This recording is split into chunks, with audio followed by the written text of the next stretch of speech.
Sir, you may start.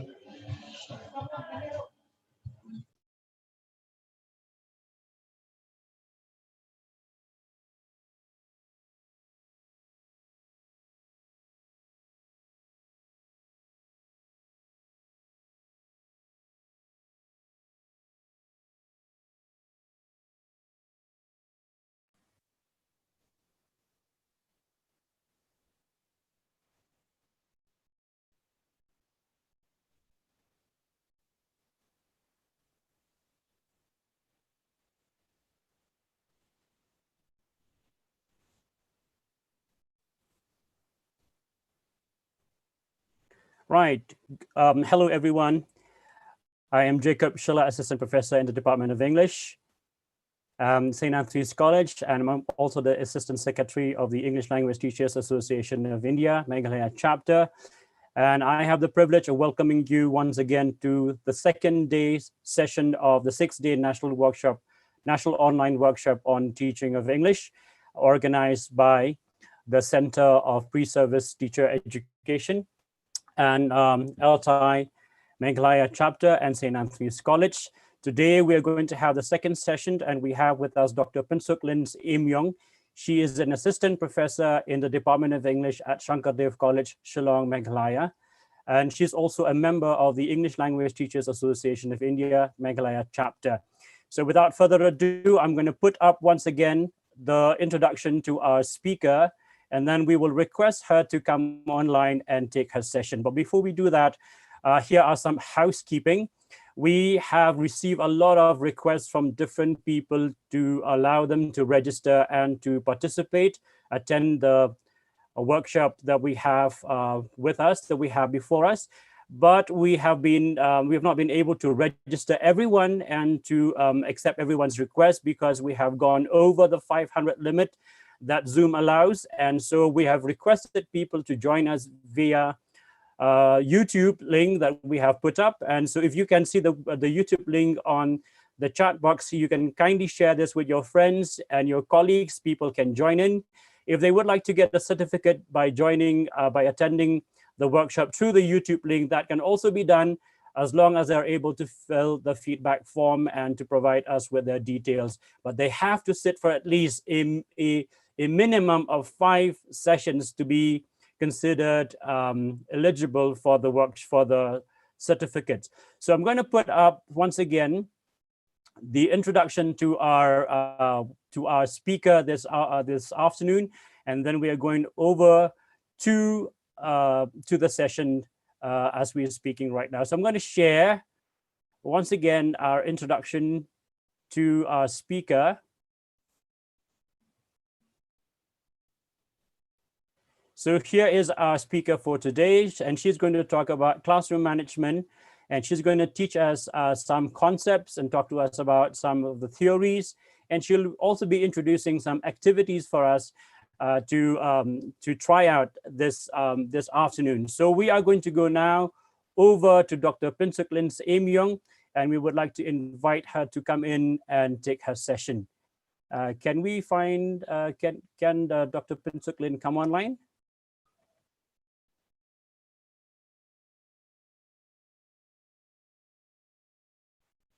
Okay, we seem to have lost contact with our, here, there she goes. Dr. Pinsuk Lin, we would like to welcome you to our second day of the session. Good to see you. And we thought for a few minutes, we thought that we had lost you, and we were beginning to think of sending somebody to come and rescue you. So very good to see you, Dr. Pinsuk Lin Im-Yong. Thank you so much for joining us at this very moment. So we have already introduced you and introduced the theme that we're going to have. So without further ado, over to you for today's session. Thank you so much. Thank you so much, Jacob, for that very warm introduction.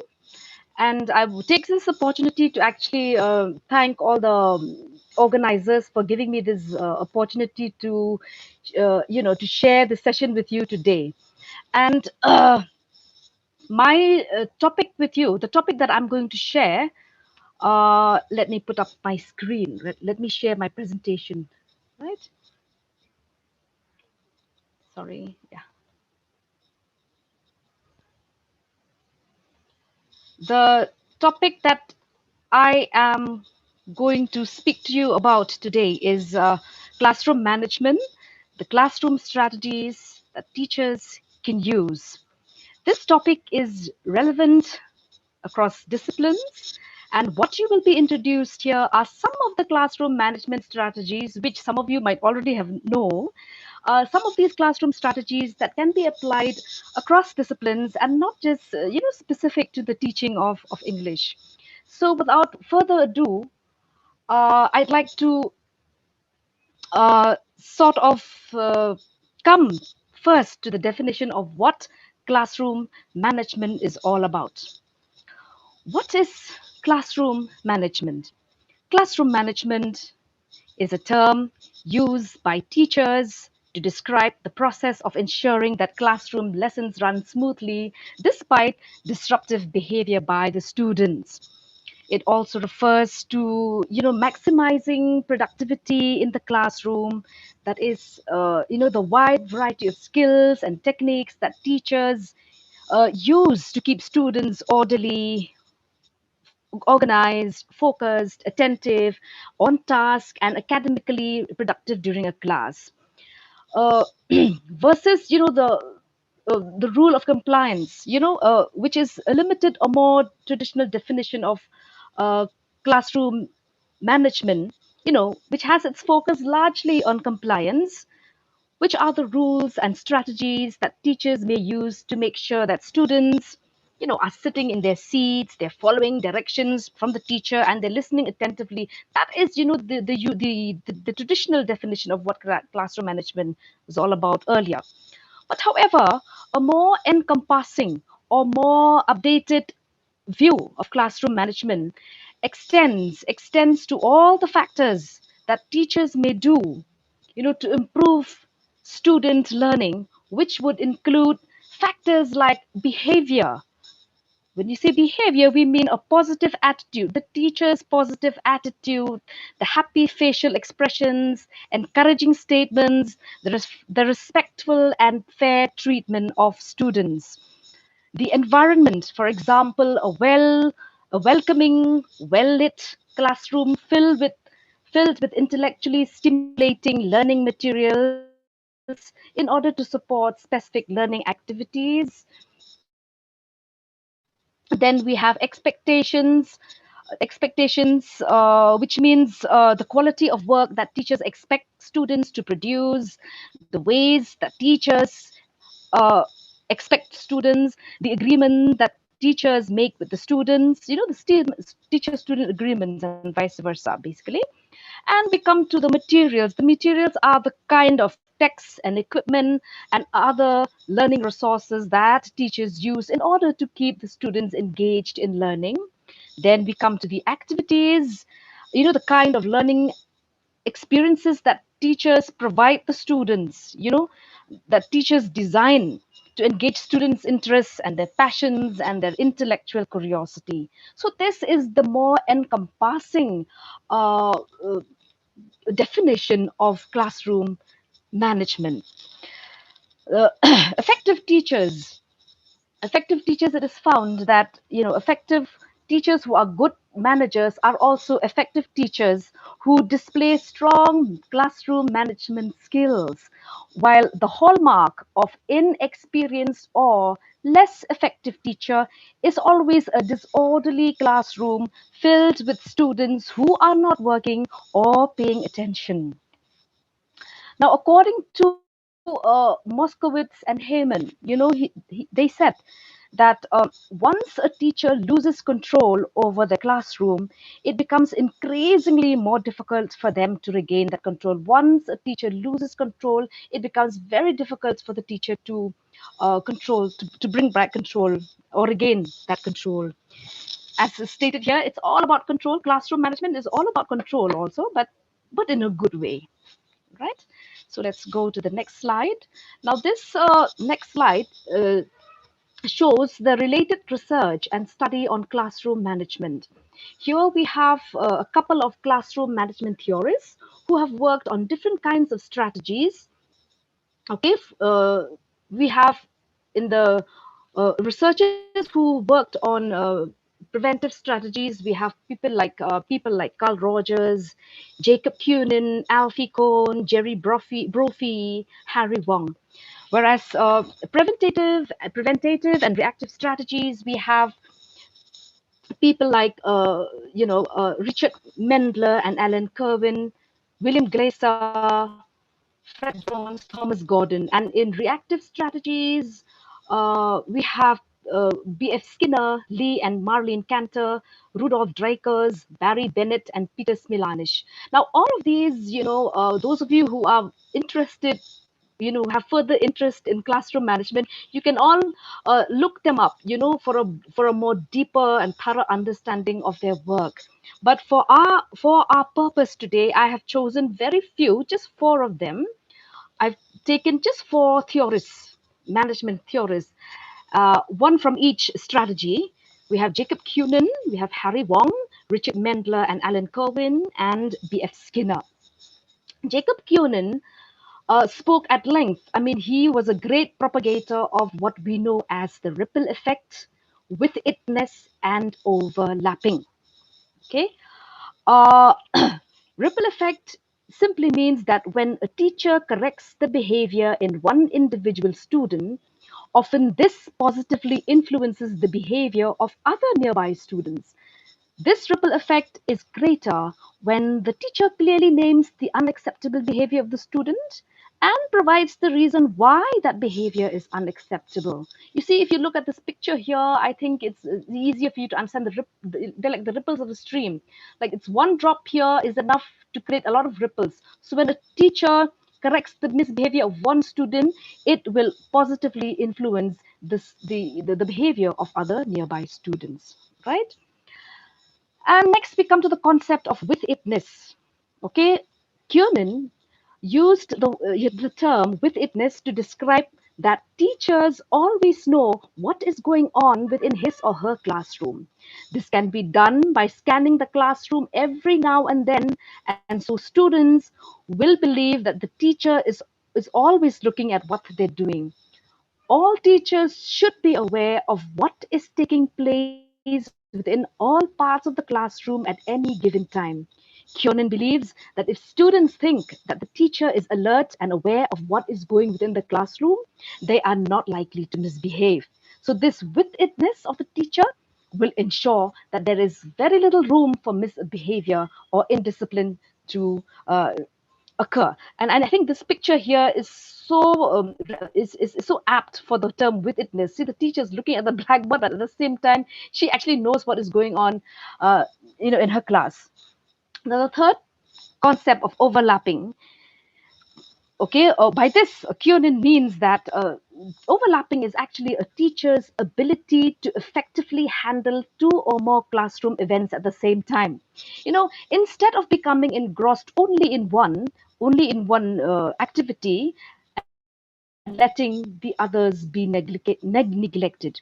Now, when instructing one group, a teacher should be able to acknowledge difficulties that students outside the group may be having so that instructions may continue. All right, so that is what this is a very, very, I've just touched the surface of Jacob Cunin's highlights of his work.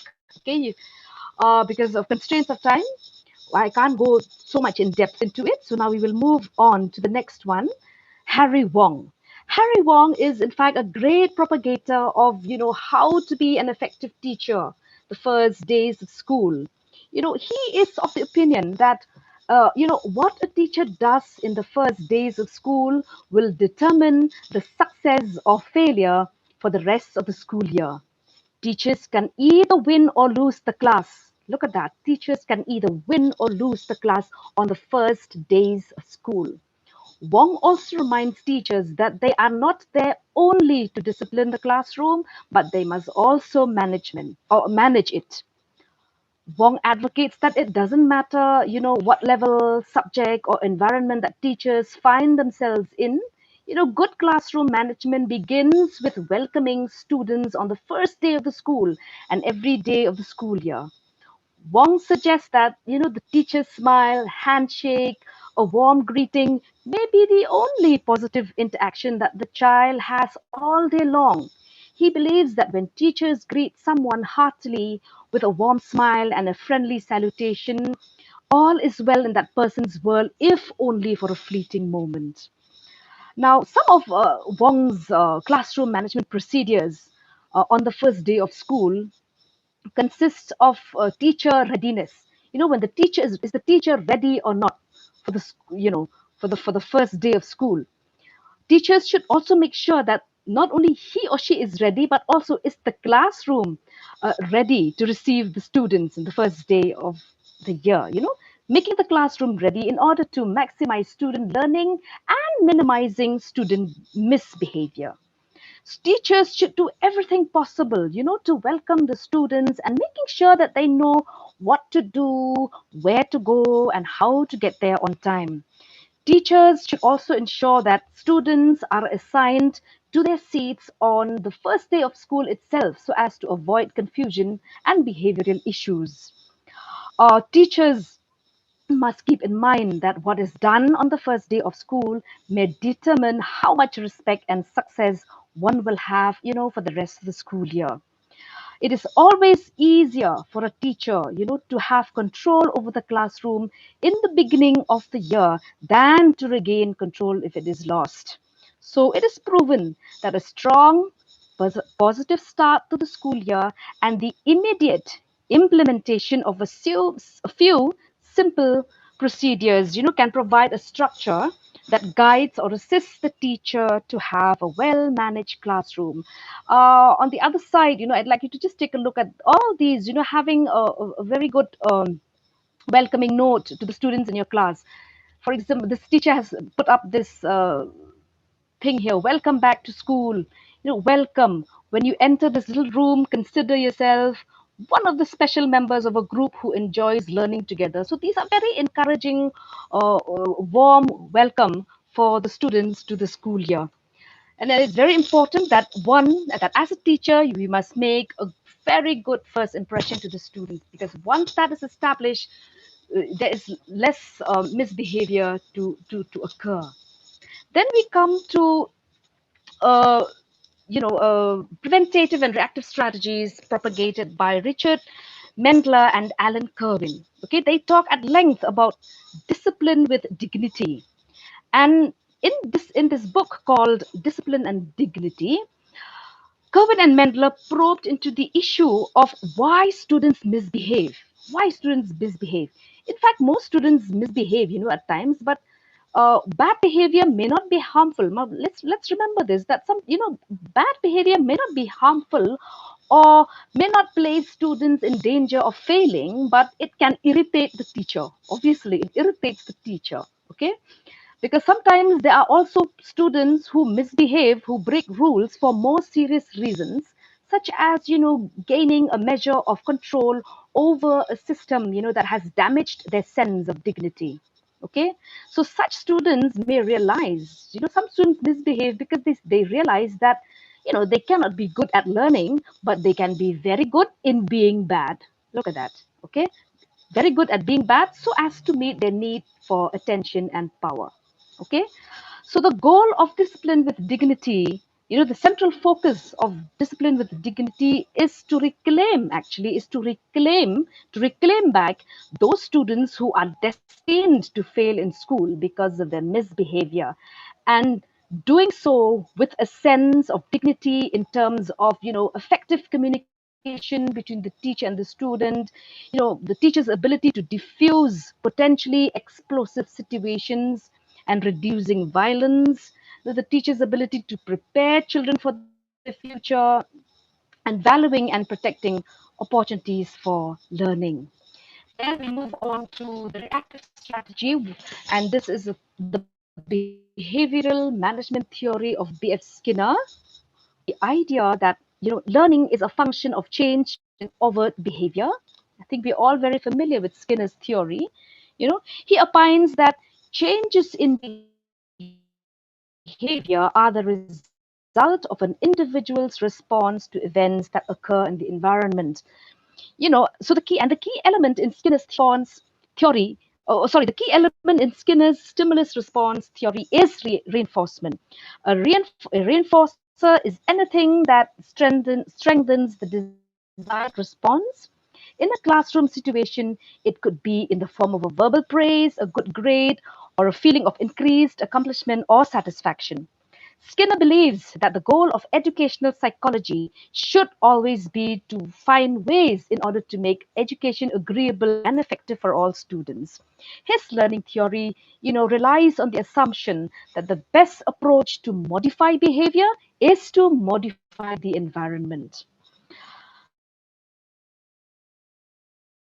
Okay, traditionally, Skinner's theory is a theory where the prime focus is on rewards and punishment.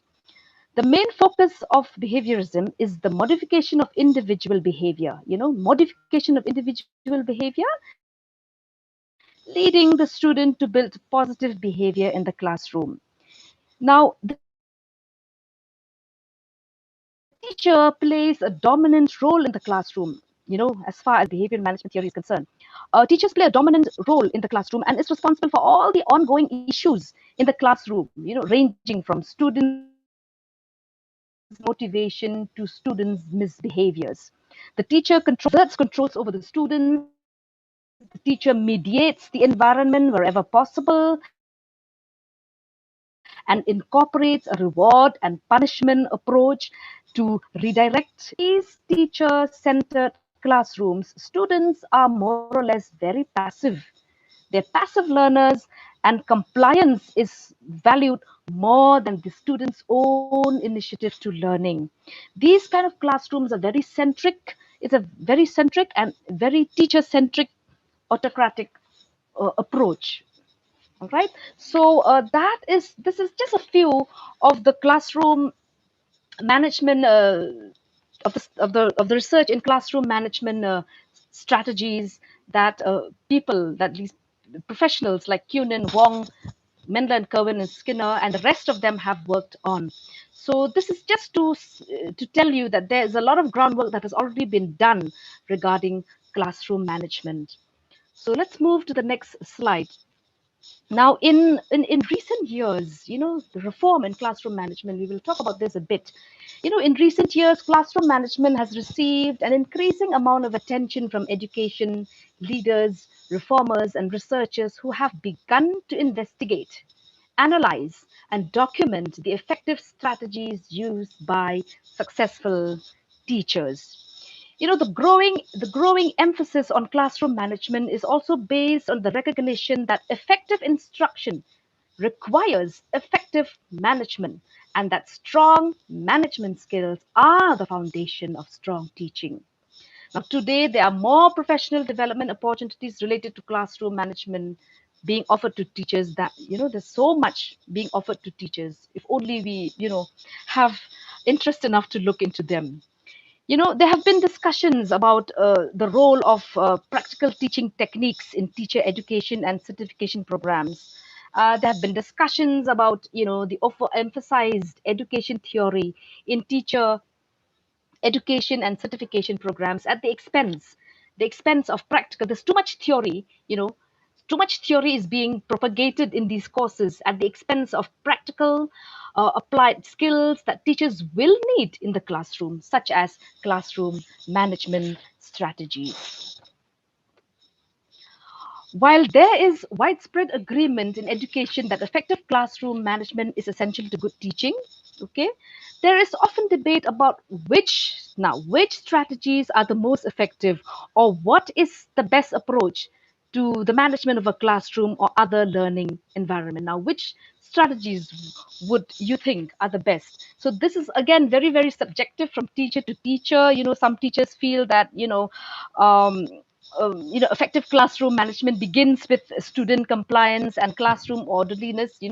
While some feel that teachers should approach classroom management by actively involving students. Different teachers may have different take on what is the best classroom strategy for them. So we will only take a look at some of the parameters of effective classroom management for the teachers. And these can be discussed in terms of classroom setting, the size of the classroom, the number of students, the physical space that they have, how the arrangement of the desk and chairs, the how this does the classroom have enough light, have enough breeze coming in, then we can talk about the classroom materials, the use of interesting teaching aids, audiovisual aids, and interactive texts. Then using English, the use of English, these are also the one of the parameters, effective verbal, which simply means, the which we can talk in terms of effective verbal communication between the teacher and the student, between students and student, between the students themselves, maybe language problems which may arise, especially in a single language group where the mother tongue is used profusely, or also in a multilingual setup, where students find it difficult to communicate even with each other. And we can using English will in the classroom also pertains to how will a teacher motivate students to learn English and to use the language skills that they've learned in the class. So it all boils down to the communication between the teachers and the students, and any kind of misbehavior on account of that. For example, some students, because of their poor language skills, may not understand what the teacher has said or the teacher's instructions, and therefore might get restless and cause he or she to misbehave. So things like that we can always look into. Then time management.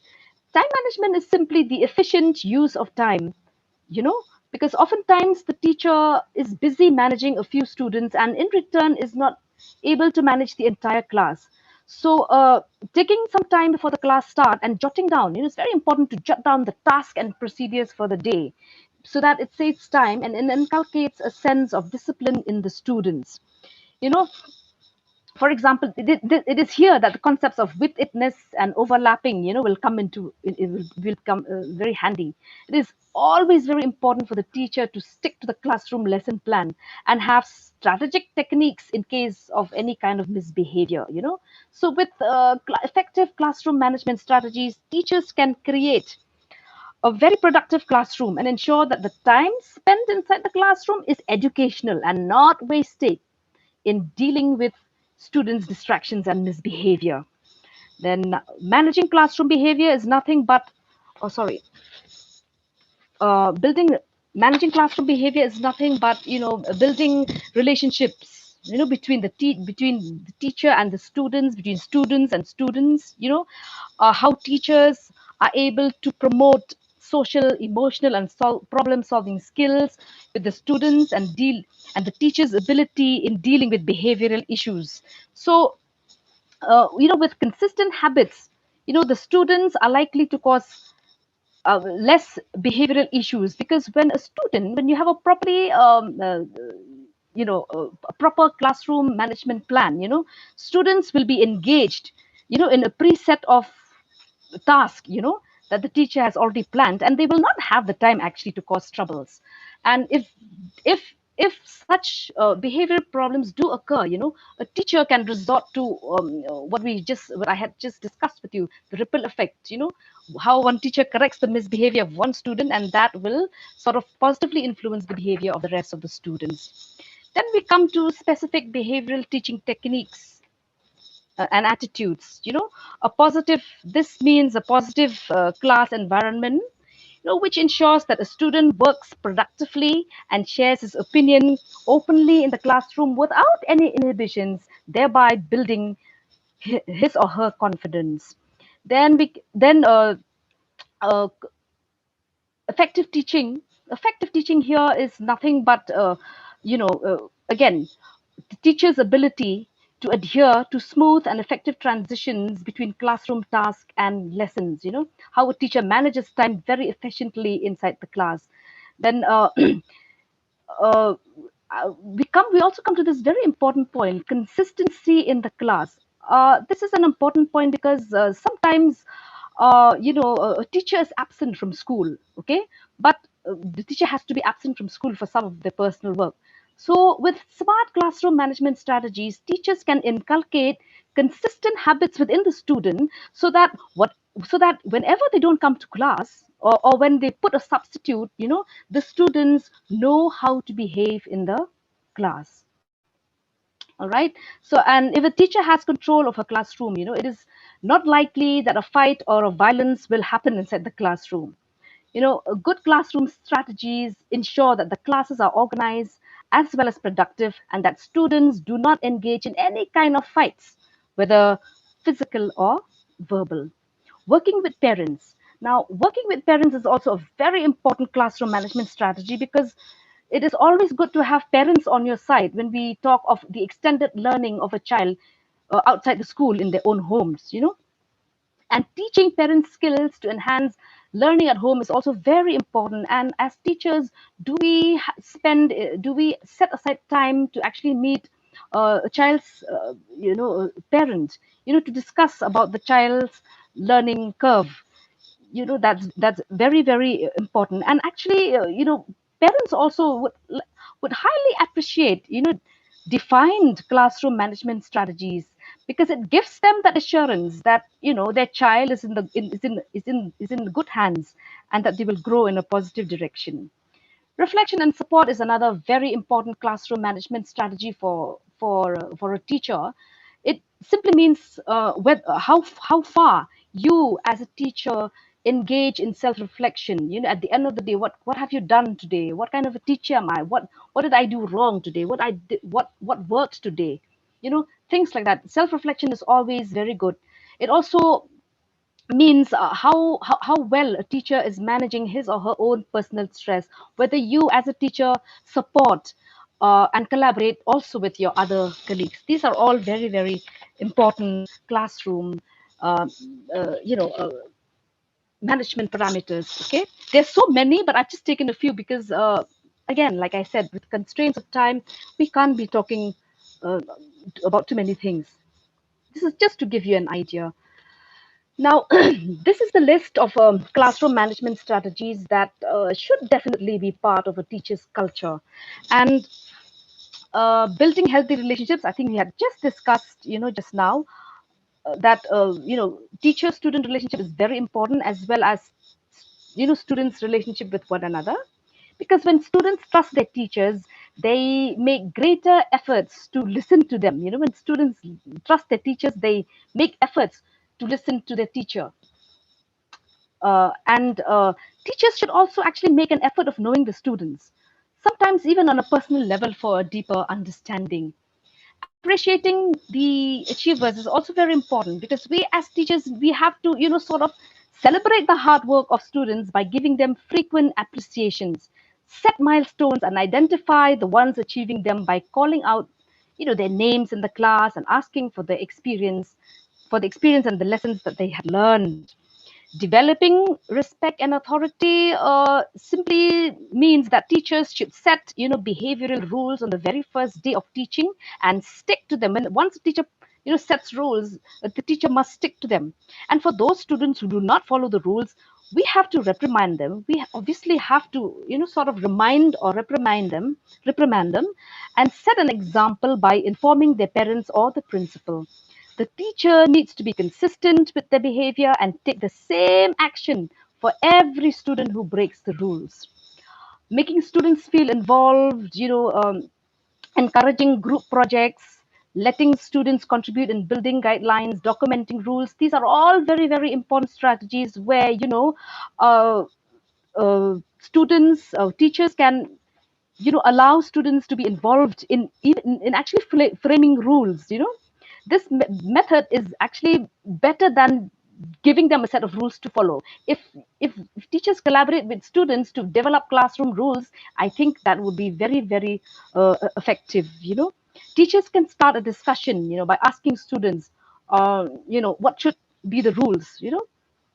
For example, whether phones should be allowed in the class, whether questions should be asked during a lecture, during the explanation time, or after, or should the teacher be interrupted then and there, or students should wait till the lesson is over. All of this is very, very important. Then documenting rules, as you make the rules, teachers and students both have to stick to it. It's good to document, so that in future, if a student breaks any rule, you can point out by referring to the document to the documented rule. So that is there. Encouraging group products actually help in building teamwork and in also building leadership skills in the students. And group projects help these students to inculcate all these good qualities. Because children do love to work in groups. Students who work with one another also tend to develop a sense of respect and partnership with one another. Avoiding classroom management well. Behavioral issues can be tackled, in several ways, rather than punishing a student in front of the entire class. That may put the student in a very very embarrassing situation, and that could affect the learning curve, his or her learning curve. So punishment can hurt your relationship with the students.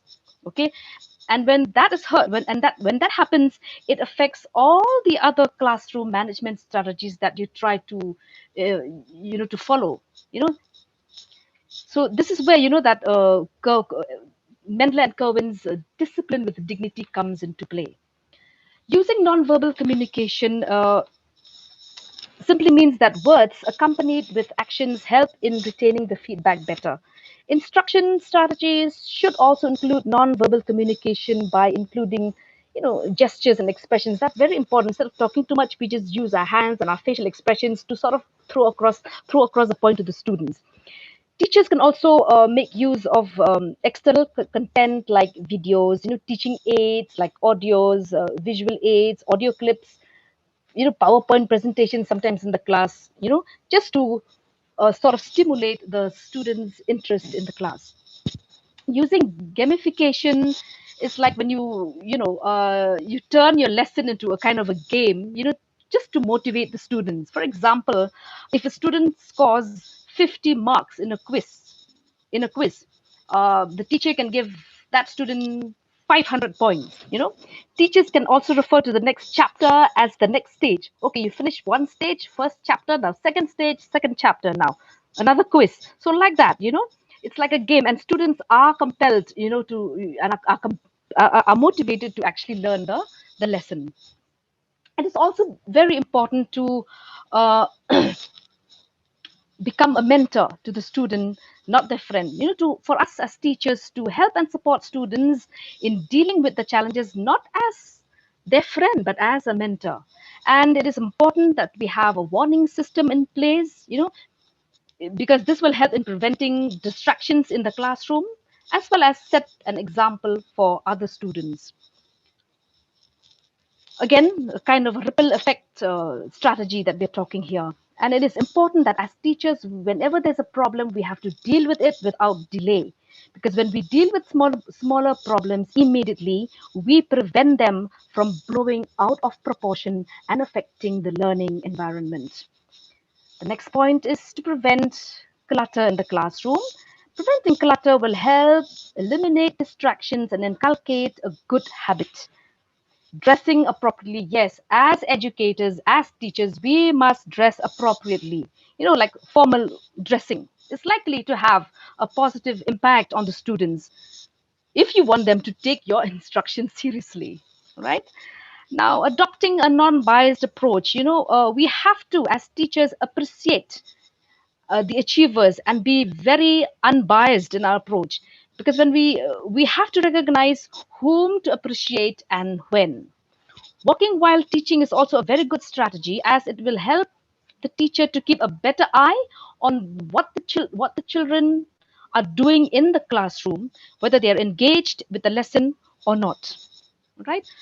Organizing lessons beforehand, yes, that is of course very important. You have to plan your lesson beforehand so as to maximize your time in the classroom, right? And so that we can, engage the students and prevent them from a situation of laziness or slackness in the classroom. Adopting new classroom disciplines simply means we can, as teachers, we can, along with the students, develop ways to keep students disciplined, such as reward the best performer. When you do something good, you get a reward. Things like that. So this is where, even Skinner's behavioral approach can come into play here. Now, getting a class management system simply means that sometimes we can even take the aid of technology in helping you to manage your classroom system effectively. For example, there is a school here, which in Shillong, there are schools here in Shillong which have asked the parents to install the classroom app called, for example, there is an eCare Pro app. This eCare Pro app, sort of helps the teacher as well as the parent, keep track of students' performance, their marks, and the overall learning curve. For example, this time I had to I wanted to look at my son's report card. So all I had to do was go to this EK Pro and click on, progress report, and there it is in my phone itself. Okay, so that is one way of this. So this is one. These are the strategies that, again, there are very few that I've listed here. There are 101 strategies that is going to work for different kinds of teachers. It's not that this strategy will only these strategies will work. There's so many which you can use. Now, this is a very important aspect, I feel, because we are always dealing with learners, and it is important that we know the students, the kind of students and learners that we have in our classroom. And it is also important for us to know how do we deal with them. There's so many different kinds of students in the class. Okay, so there are a few typical types of students that a teacher needs to tackle. Know who they are. We have to know who they are and how to manage their behavior. All right, so I have listed 7 kinds of students. There might be more. You may have come across more students than what I've listed here, but these are just a few, and I'll just mention them one by one. We have the infamous clown. Actually, the infamous clown are those children who crave attention, and enjoy making the class laugh. They like to, throw jokes at the class. They don't even mind, disturbing the class for the entertainment. And as a teacher, you should maintain your cool by shutting them down in a polite way. uh, as a teacher, one must also try to keep the class occupied with interesting topics. The star personality. Now, this type of student, you know, sort of has a group of other students following him. Hmm? Their demands are easily fulfilled by the peers who follow him, with the help of charisma. As a teacher, you should avoid any kind of special demands or giving any preferential treatment. The underdog is nothing but, we have to understand that every child has a certain potential that they might or might not have achieved. We have to identify these students, and while assigning group assignment, we have to encourage them and put them with a group of achievers. This will help the student to unleash their full potential. Now, we also have a teacher's favorite. Such students will ask the teacher for their approval all the time. They need the teacher's approval even on the tiniest detail. They will seek your attention and also ask a lot of questions. They should be warmly told that, they have the ability to get things done by themselves without the intervention of other students or the teachers. Then we have the argumentative one. This type of student argues a lot with their peers as well as the teacher. And the teacher must not entertain such behavior, but rather ask the student to have the discussion outside the class, or else this will end up affecting the flow of your class. Also, it is important to never confront students in a group discussion, as this will have a negative impact on the others. Then we have the one who misbehaves. This type of child or student will behave in a manner which is not acceptable, just out of fun or because he or she seeks attention. So, as teachers, we have to make the student understand his mistake or her mistake by describing in detail the impact of their behavior. Now, in serious cases, teachers also need to keep the parents as well as the principal in the loop. Then we have the hyperactive one. This type of student has a very, very low attention span. Therefore, as a teacher, we have to keep them engaged. You know, uh, it is good to assign such hyperactive students responsibilities like managing the class when nobody is present.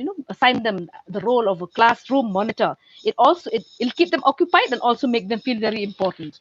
So these are the kinds of students that one may come across in the classroom, and we as teachers have to sort of learn how to deal with each of them. Now, we have come to the first activity in your session today. I'll give you 5 minutes of- to sort of take a breather here. You can look at these questions that is posted here. It's a time for you to reflect. I know it's like it feels almost feels like a roller coaster for you. I don't know whether I'm going very fast or slow. I don't know. I think the moderator should tell me whether if I'm going too fast, but I'm also thinking of the time constraint that we have. So take this time to reflect, on what is your definition of classroom management. So far I've been giving you all these definitions, but you may not agree. You may have your own definition of classroom management. And then the second one is, what are some of the main aspects of classroom management that you are thinking of or you have been practicing? Okay. Uh, the third one is, provide one or more examples of the classroom strategies used in your classroom, which you as a teacher have used in your classroom. So you can take, a breather here. And I don't know, Jacob. Hello, Jacob. Hi. Can you hear me? Yes. How much time do we give them? Because I still have a bit more to go. Give them 5 minutes, as you've said. We can go Okay, beyond 5:30. We maybe we can end at around four a or little bit. 5:40, 5:45. Yes. So let's give our All right. attendees So time let's, to think and time to participate. yeah. So we will do that. I hope you are able to grasp something. I hope it's not over the top, whatever I'm doing. You know, but I believe that you as teachers have already been doing all these things in the class. It's just that we're formally talking about it today. Mhm. So yeah, take this time.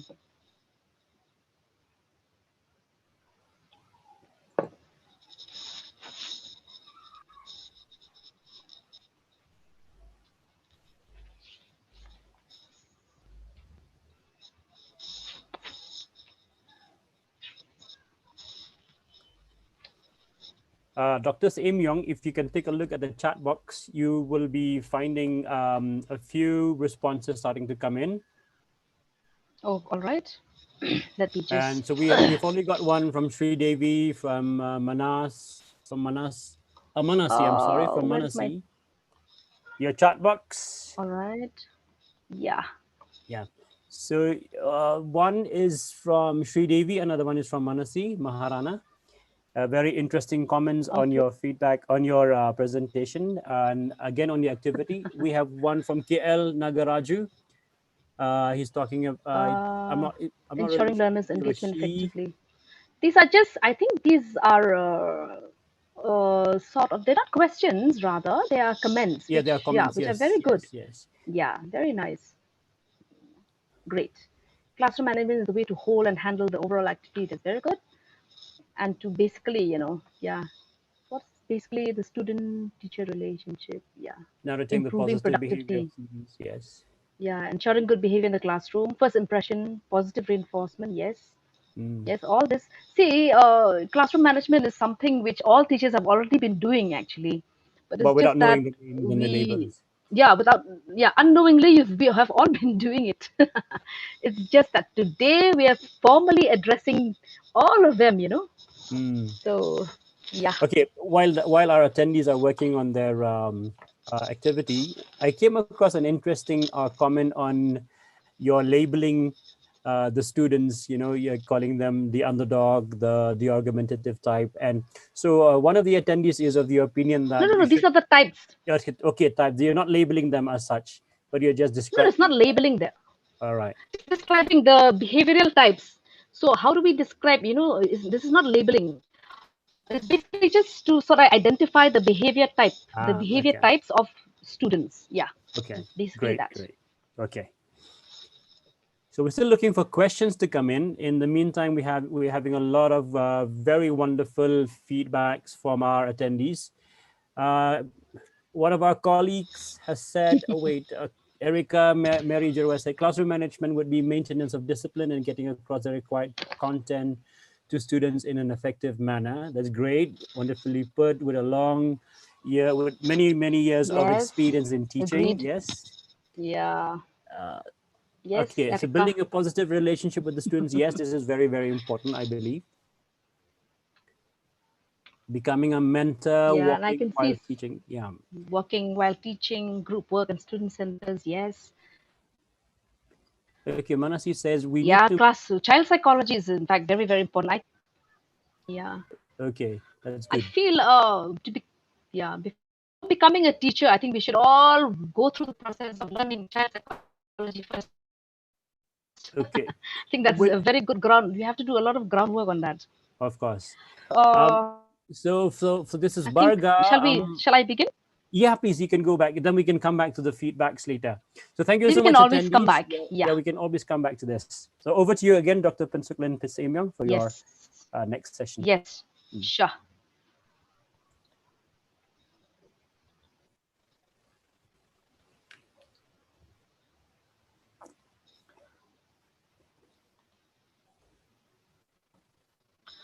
Okay, welcome back to the second part. Okay, now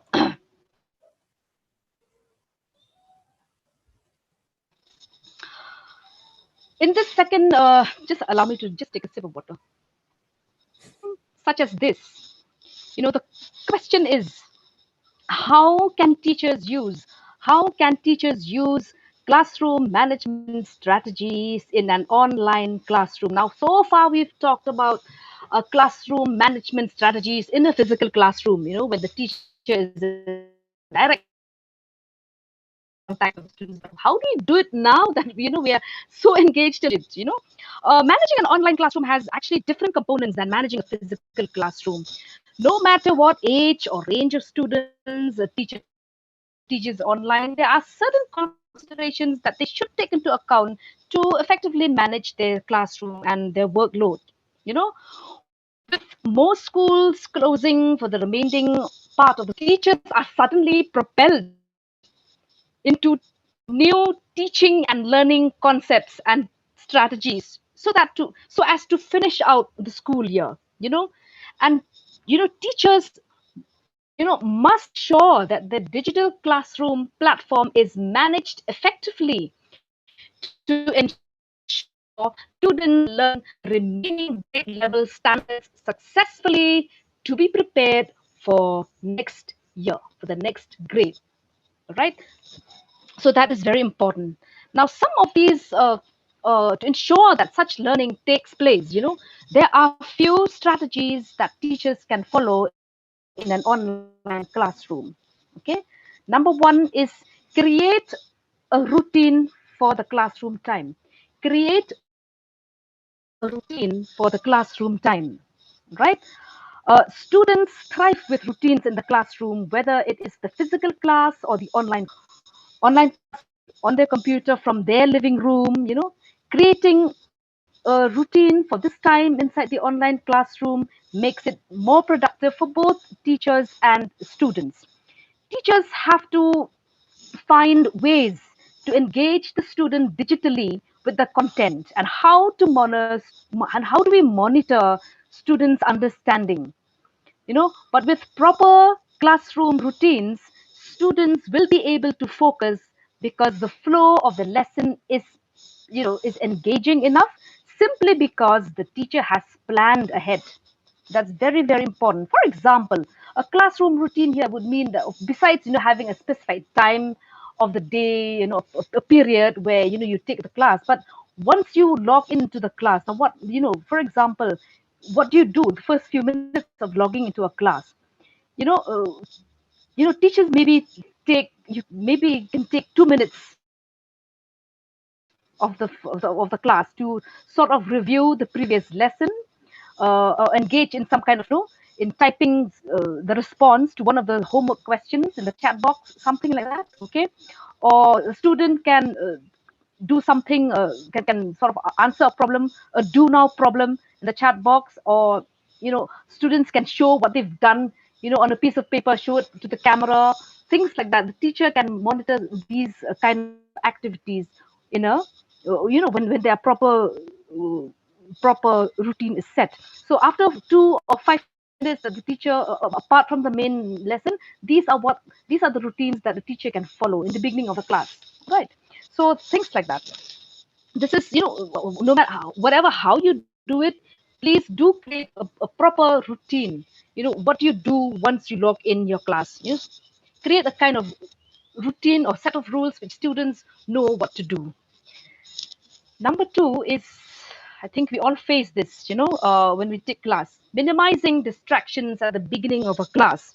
The biggest distractions to an online classroom, obviously, are additional background noise, objects, additional, objects in the environment that are distracting, other digital programs that the students can toggle between the class. So teachers should also, as part of their class routine, should tell the students that they should close out all the extra browser tabs or programs on their iPads or their computers and move to a quieter space in the house, to get headphones if necessary, and put away their phones or their toys. This will help set the expectations beforehand so that less redirection and correction need to happen during the lesson. Less redirection can happen in order to save time. Repeating things is not, it's not, it's kind of waste of time. So these things, we remove all these prior distractions before the class begins. Number three is, setting behavioral expectations. What a teacher expects, how a teacher expects students to behave while being in the online class. So it is important for the teacher to create behavioral expectations in the virtual classrooms and review the expectations at the beginning of each class. It's like reminding them, okay, you're not supposed to do this, you're not supposed to do that, please do this, please do that. You're expected to do this. So teachers can actually use reminders and incentives, to reinforce the behavioral expectations.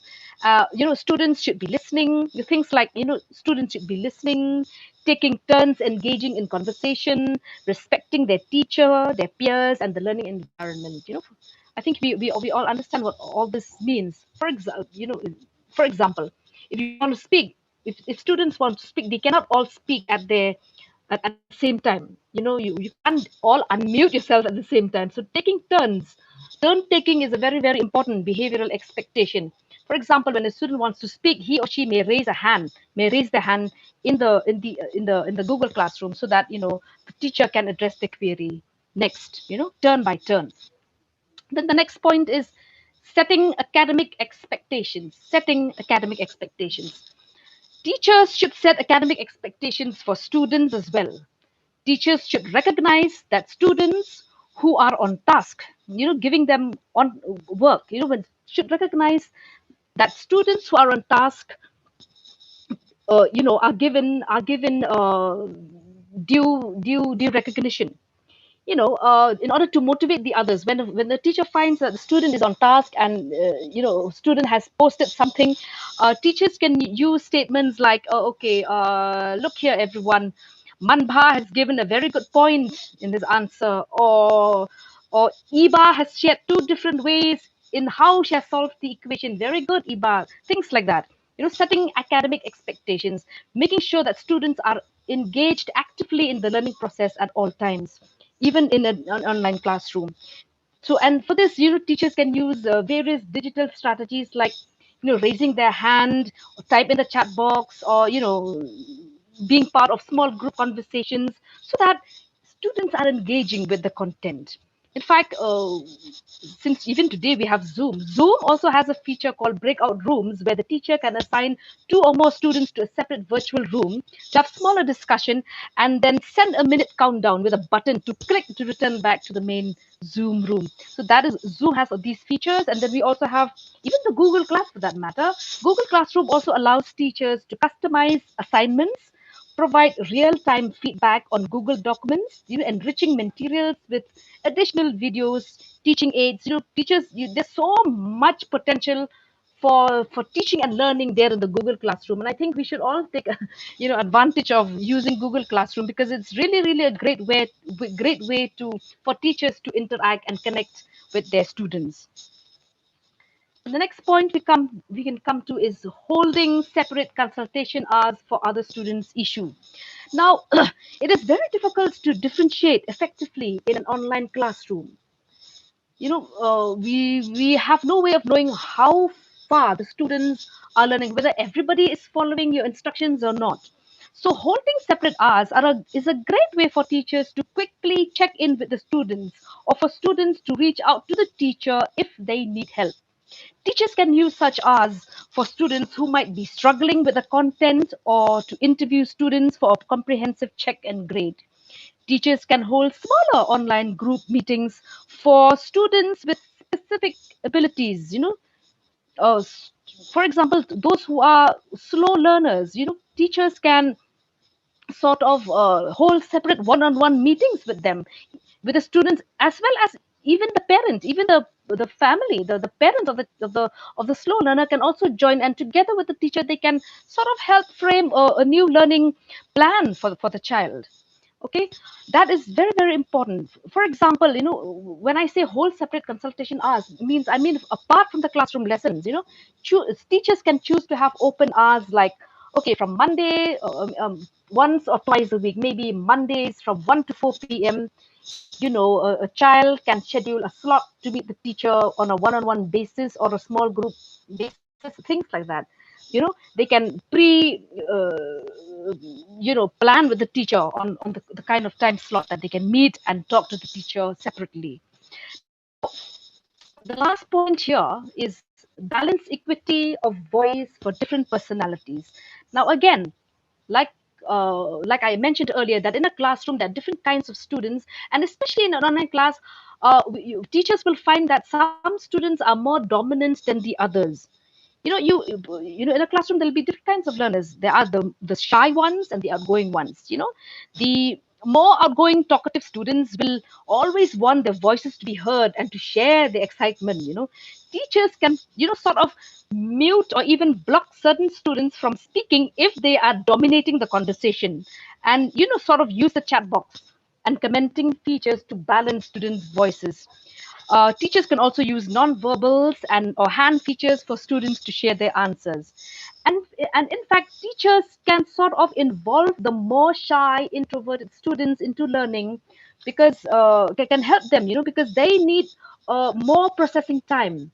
And students and sorry, and teachers need to sort of create opportunities for them to express their thoughts, maybe with a smaller group of students first, before sharing with the whole group, providing them, with a safe environment to express themselves. So at the end of it all, we just realized that students in any grade for that matter, they all need to have an engaging virtual classroom in order for them to be on task and learning effectively. Teachers can manage their online classroom easily, by preparing and creating these systems beforehand. This way, teachers won't spend their class time constantly redirecting behaviors and distractions, but teachers would rather, be focusing their time on student output and academic achievement. So this is what, these are some of the points that, teachers can use classroom management strategies in an online classroom. Which brings us to the five challenges of online teaching. Five challenges of online teaching, and how to rise above them. How to rise above these challenges. The first one, okay, it is never easy, to study or to learn on your own. First challenge is isolation. Okay, learning can from home can be very lonely. It can be lonely, obviously. Yes, you're learning all by yourself, because you're learning without the buzz of classroom setting and the company of your peers. It is no surprise that some students can begin to feel a strong sense of isolation, and that may slowly erode their desire to learn. Despite what students may say, many students will find that they miss school or college, when the alternative is to be desk bound at home. Isolation can also undermine many of the instructional activities that we take for granted in our classroom. Group work, classroom discussion, collaborative activities, all this can or may disappear from the online class if we aren't careful. And with them, the associated levels of student engagement and rich learning also goes. So thankfully, there are a few things that teachers can do to sort of curb or combat isolation. Number one is that teachers can coordinate virtual group activities. See, we can do something like that. Coordinate virtual group activities using chats, discussion boards, or cloud tools for collaboration. The second thing that we can do is, show your face. Now, as a teacher, it is important to show your face and let the students hear your voice using video or audio recordings. Don't let yourself become a robot who only communicates through text. The next one is schedule regular check-ins with students via mail or chat if possible, and pay special attention. Please reach out or pay special attention to those students who are at risk of disengagement, who are at risk of being demotivated because of the strong sense of isolation and lack of contact with their peers and being in a physical class. The second one is lack of motivation among online learners. Obviously, as hard as distance teaching might be for us, it is difficult for us as teachers, so it is even more difficult for our students because they have gone from classrooms that are explicitly designed to support learning to bedrooms and kitchen tables where distractions are plentiful and expert support isn't always at hand. So it is no surprise that more than a few students will be demotivated and tempted to opt out of the learning process. So that's why, as teachers, we must have clear, measurable goals, as and that is the best source of motivation. Because, see, when you assign a task, when you assign or give students a task, it is better to clearly specify. It is better to clearly specify, number one, the amount of time the students should spend on the task. Give them a specified due date. Give them instructions as what, in terms of a measurable, give them a task in terms of measurable or quantifiable outcome where marks will be assigned for what they've been doing, for the task that they're doing. What is it? Give them clear rubrics, clear instruction as to what is it that the student must do or look for, in the task. For example, each student needs to find 5 facts on so and so on a topic, needs to find 5 facts on, the any topic that you can give depending on the subject that you're teaching, so things like that. And not only that they do, students must also be given a means of accountability, means they have to submit their task, okay, and post it in a platform where everyone can also see. So things like that, these are the criteria, when you give them a set of guidelines, clear rules on how to engage their learning, this will probably bring them back on their feet. And one thing that we must take full advantage of is involving parents. Okay, we should never forget that parents are our biggest asset when it comes to maintaining student motivation at home. It pays to get them on your side. Okay, they are the ones who will be monitoring, the child's learning inside I mean, at home, rather. Next is the technical difficulties with online teaching tools. Yes, this is a very important challenge that we cannot do away with. Uh, with our erratic network problems and unstable internet connection, all of these we all face problems, technical difficulties. Now we have to assess whether students. Now we have to remember and keep in mind that we have to know and find out whether students have reliable access to technology at all. Because not every home will have a reliable internet connection or readily available device for students to use. So, an initial email or a message, a text to parents will give them the opportunity to flag these issues so that you can prepare to accommodate such students ahead of time. It is important to remember that for all the talk of our students being digital natives, we say that there's always a saying that children nowadays are very adept with technology. It is true that may, while that may ring true, yet you know It is not often, that's not often the case for many other students. Some students, some children who do have access to to gadgets, maybe very adept with handling technology, but some children who do not have the chance just simply will not know how to do it. Okay, some many of them aren't proficient when it comes to tackling unfamiliar software or using it in a responsible manner. Now, so what we should do is, for example, in my institution where I am teaching, we have a special learning resource called the e-learning resource of the college that I'm teaching, and most students don't even know how to sort of open it, how to even go about it. It is very difficult for them. So it is important that we sort of take them through some kind of a tutorial on how do we help the children use the app. Okay, things like that. Okay, so these are the technical difficulties. Even we as teachers, I'm talking about myself, even I had a lot of tech I used to tell people, oh, I'm just like a dinosaur. I am so bad with technology. But now, I am compelled to use technology, or else it's not going to work. We have to move with the time. So these are the things that we have to take note of. So whatever systems you have in place, whether it's we have to make sure that uh, we have to make sure that students are able to log in into the learning system so that learning can take place, and that students must have some kind of a helpline to reach out to teachers, whether when they face technical problems.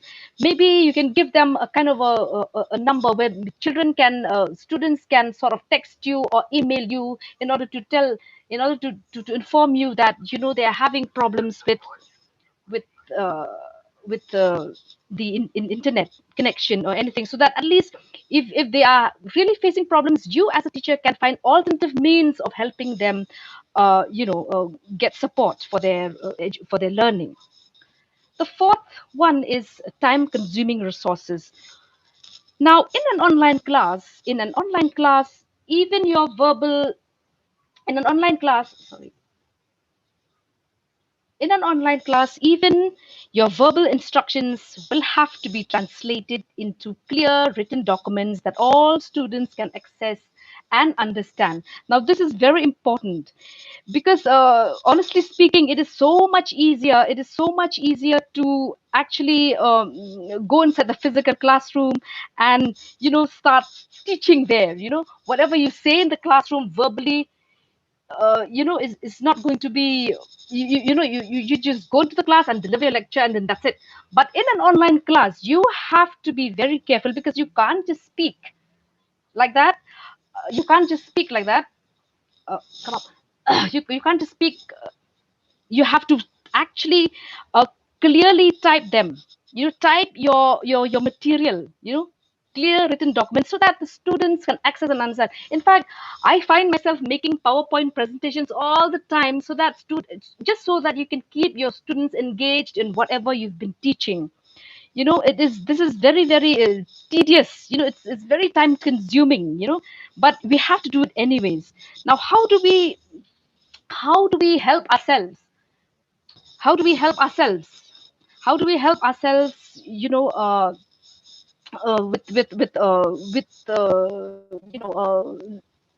curbing all these time consuming resources? Now, what we can do is, we can even search for video and audio support, that is related to your lesson, and we can sort of customize it, for our own students, customize it for the needs of the students.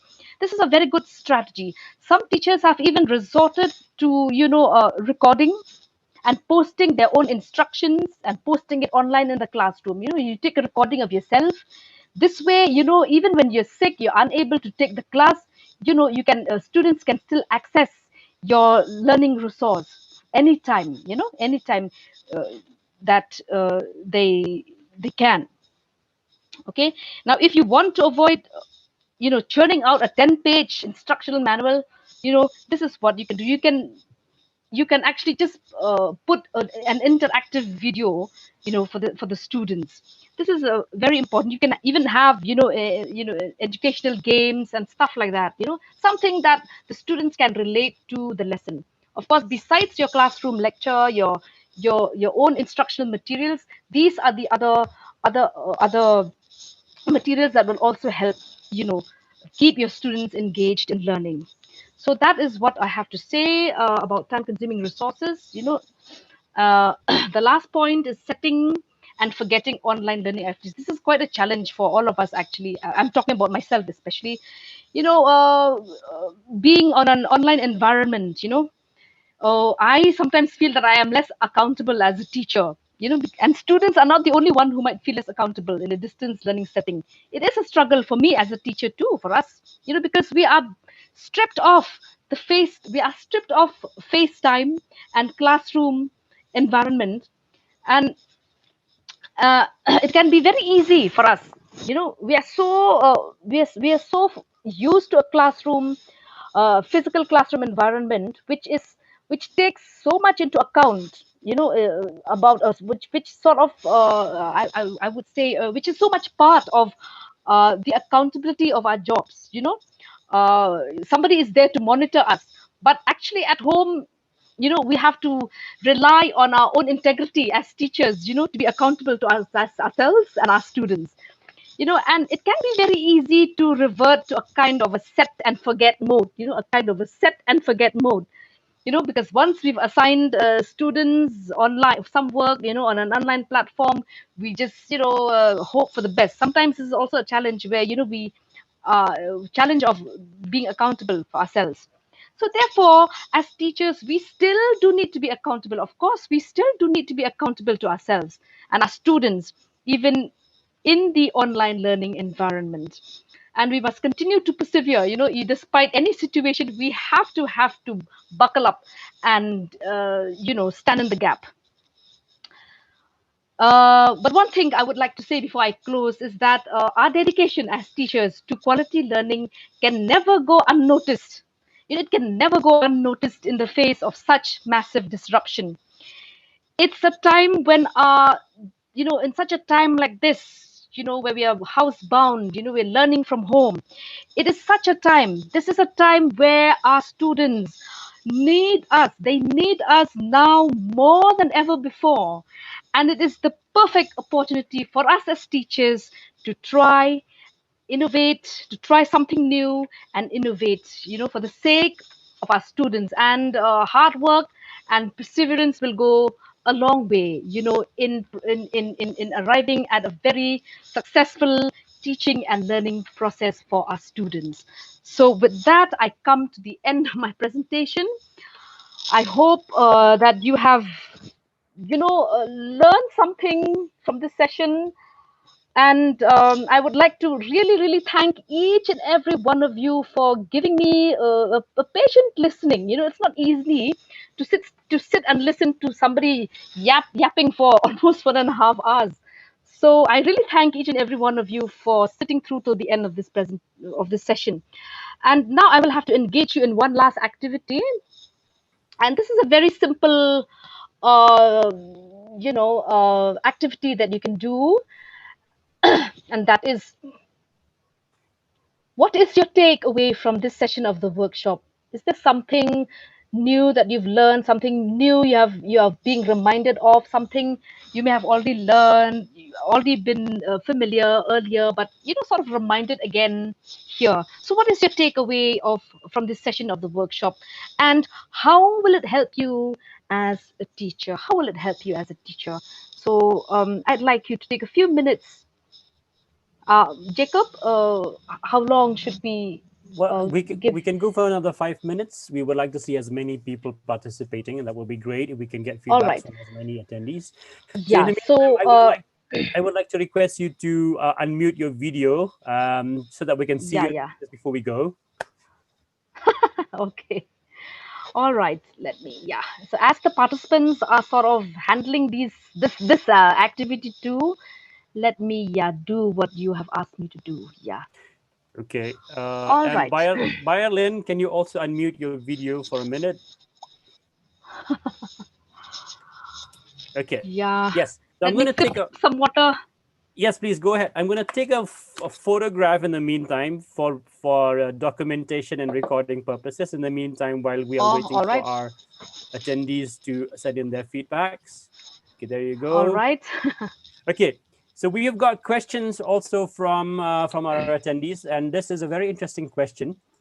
Shobha Lakshmi Hazarika says, how to deal with non-participants. You have students in the classroom who are disinterested, who are not at all, really interested in what's happening in the classroom. So they are non-participating. Yeah. So what do you do Mm. with such kind of students? These students, people who are non-participants, usually I have found that they have very, they sometimes they do have very low self-esteem. They think that they cannot do. In fact, like I said earlier, each and every child has their own.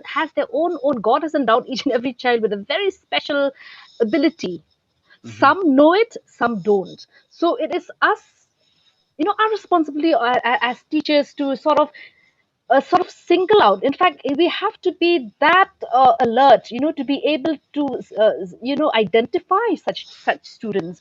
And what I would do as a teacher, I don't know what would anyone do, but I'm just, what I would do as a teacher is I would take the trouble to sort of take the student aside and sort of ease their fears a bit, let their guard down a bit, probe into what is it that that motivates them, or that what is the problem that they're facing, in the sense what kind of a child he or she is, what kind of a personality the child has. So I would work on their weakness, and I would weakness, that's sort of that inherent that they think that they can't do. I would sort of take that out and encourage them, bit by bit.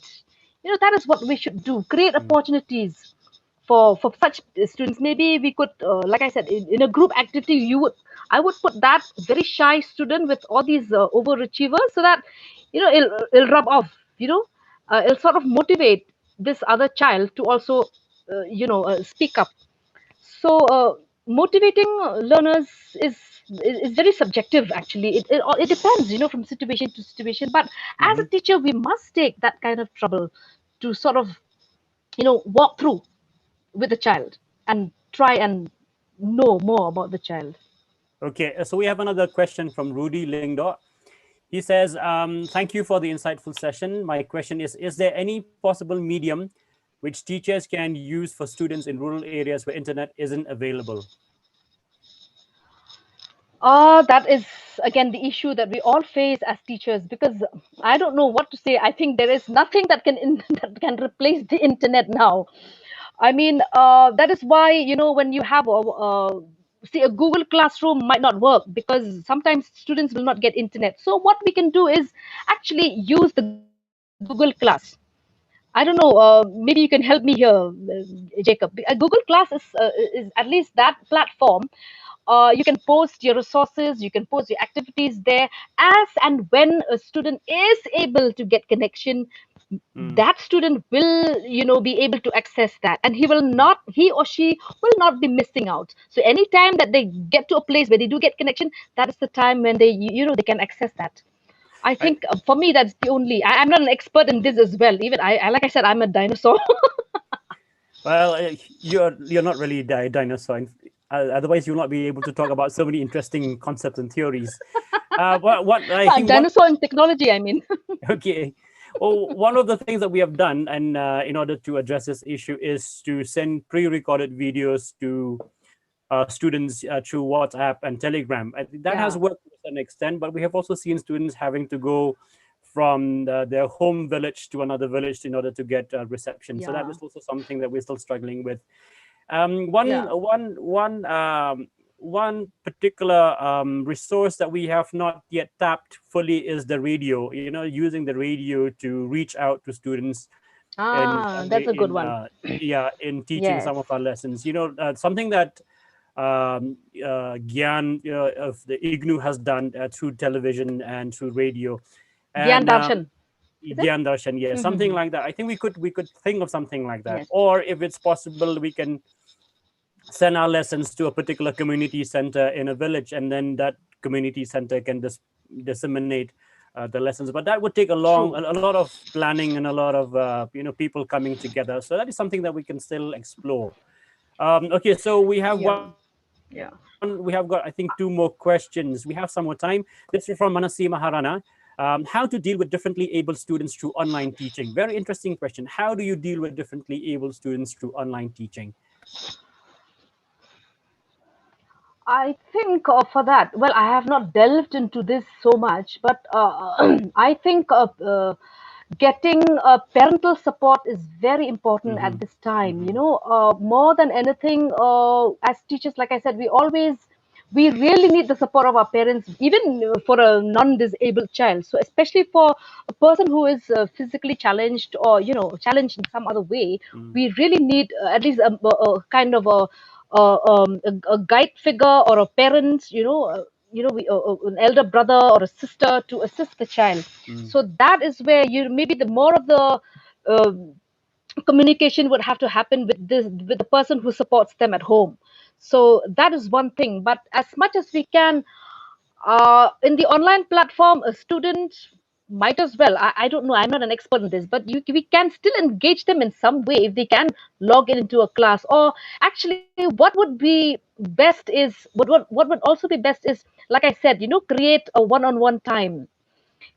Apart from the classroom session, have a private session with such a child together with their parent at home, with their supporter at home. So things like that. We can, when you have the willingness to help the child, you will always find ways, things like Yeah, that. I think we have to take a look at also, training a member Yeah. of the family in how to use Yes. some of the technology that we're going to use. But then this is very much heavily dependent on whether the family has got the right technology, has got the right connectivity, has True. got the right gadgets. So family Yeah. members have to be trained and have to be what do you call it, familiarized with the concepts and with the electronics and the technology that we will be using, so that it's going to Mm. require some amount of investment to a certain extent. And again, you're dealing with the visually impaired, you're dealing with the hearing impaired. Mm. So the way you approach teaching a visually impaired student will be different from a hearing impaired student. And again, people with students with physical disabilities. So again, that will involve some kind of training, some kind of orientation, some kind of investment. So this is something that we will not be able to actually work with to address to a great extent, because it requires, Yeah. of course, as you've said very rightly, parental assistance, and then again the government also has to pitch in and provide some kind of assistance to such students wherever they are.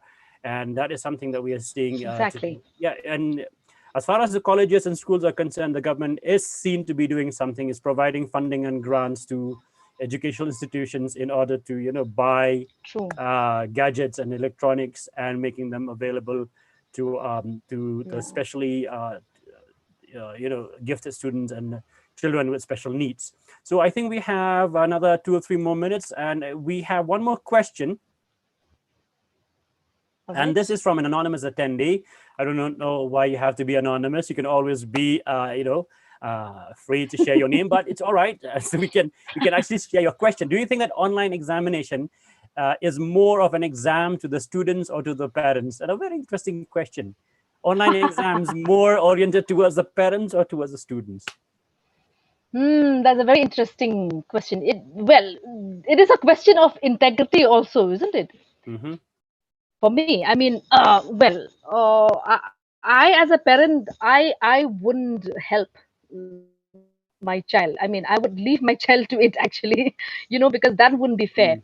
But then, you can't help it, because with technical problems and all, sometimes, yeah, a parent has to be there and sort of help the child in, as far as technical problems is concerned, technical connectivity or whatever. Maybe that is one, but as far as an online child, I don't know.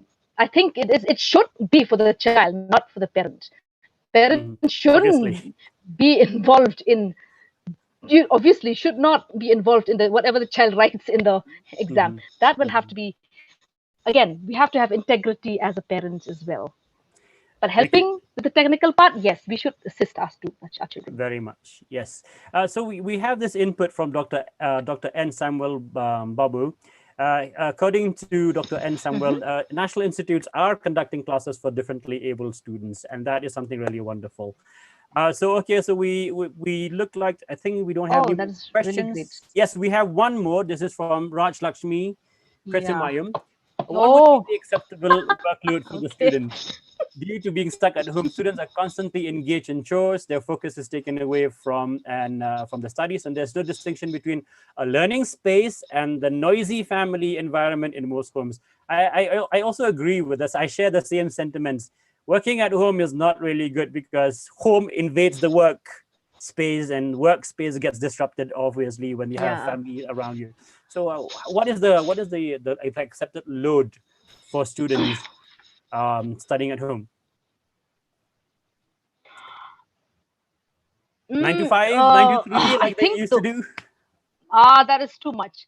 That is Okay. too much because when you in a, it is different when you're in a classroom, but Mm, at home, like I said in my presentation, suddenly, from classrooms designed for learning, children are sitting in their bedrooms or sometimes in the kitchen, where there's so many distractions. I feel because see, in a classroom, the teacher is explaining the concept. The mm, somebody is there to explain the concept, physically there, and it's easy. mhm, And any queries mm, that the student can ask the teacher. But at home, the student has to learn everything by himself or herself. mhm, The teacher's part is also taken up, the mantle of the teacher is also taken up by the student now.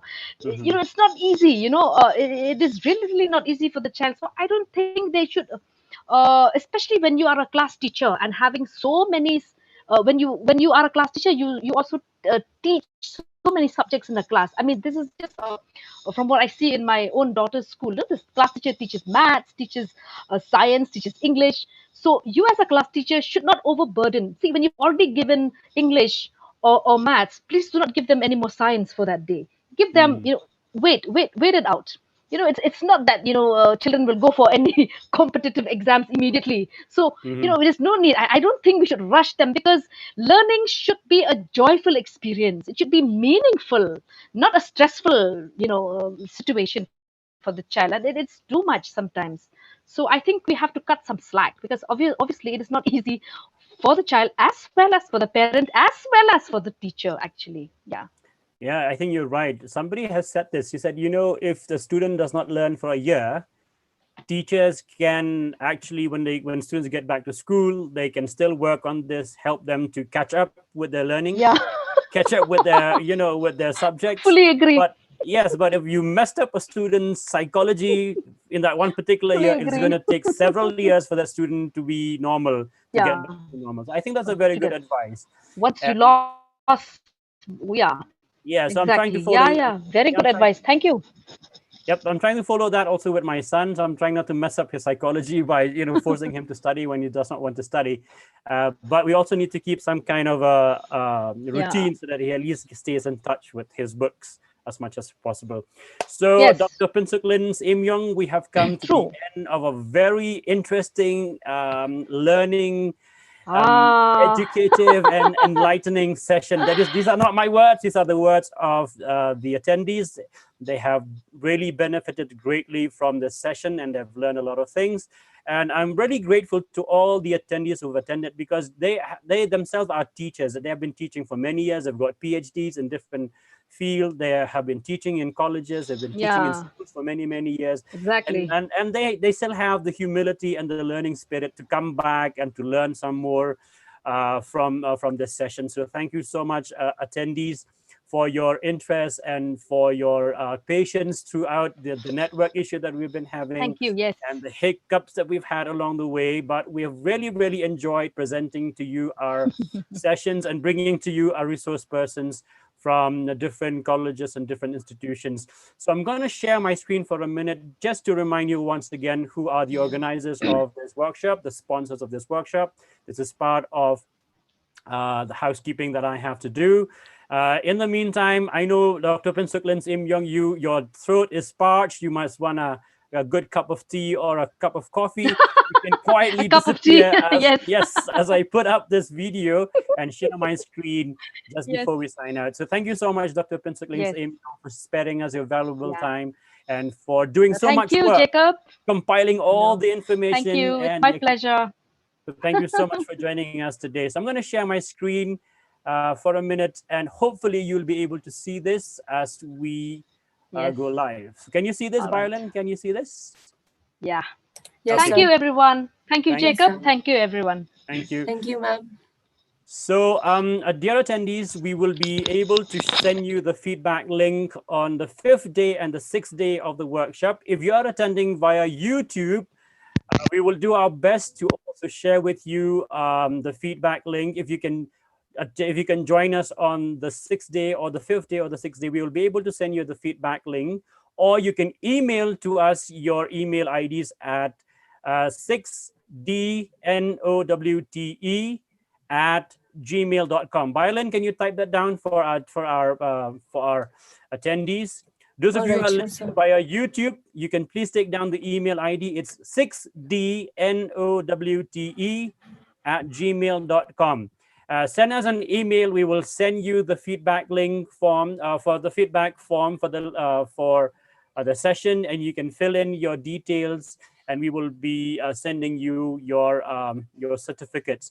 So tomorrow we're going to have another session, and this time it's going to be a session on let me just take a look at the session that we're going to have. Is going to be by Professor T.K. Karbaman.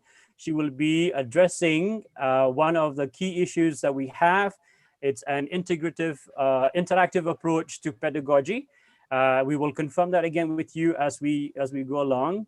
So we're going to have that session tomorrow at the same time at 4 o'clock to 5:30. Again, please be ready for more activities and for more discussions. Please have your questions ready. Please have your thoughts ready to share with us. So with this, we have come to the end. I'm going to stop my screen now. We've come to the end of our session. Thank you so much once again for joining us today, and we hope that you have learned something from the session and that you're able to use them in your daily classroom activities, whether it's online or maybe offline when we do begin our schools and our colleges maybe in the next few months. So we hope that you will be able to make use of what we have been able to share to you today through this session. So thank you so much for joining us. Have a very good evening. God bless you. Stay safe, stay healthy, and just do remember to wear your mask when you go out and to make use of your hand sanitizers. So God bless you once again from the Center for Pre-Service Teacher Education from the LTI Meghalaya chapter and St. Anthony's College. We're wishing you all the best. See you tomorrow, same time, same channel. Hopefully tomorrow it'll be a different moderator. God bless you. Thank you. It's been a joy bringing this to you. Thank you very much. Thank you.